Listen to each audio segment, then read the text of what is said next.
Sa artikulong binasa ko tungkol sa pagbabago ng klima, malinaw na ipinapakita ang lumalalang epekto nito, lalo na sa Pilipinas.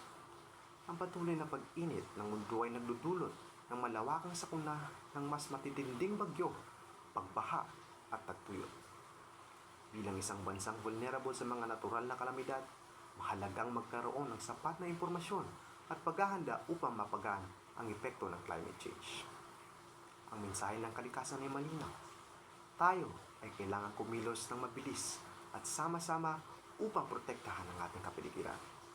Hindi sapat ang pansamantalang solusyon o pagbabaliwala.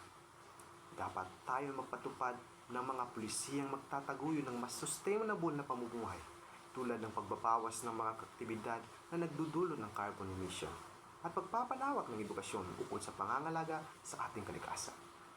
Kailangan ng konkretong hakbang mula sa mga individual, pamahalaan at mga organisasyon.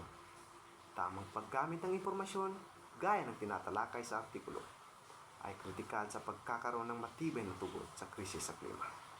Kung wala tayong agarang aksyon, lalo lamang titindi ang mga hamon na ito, magiging mas mahirap pigilan ang pinsalang maidudulot ng climate change sa mga susunod na henerasyon.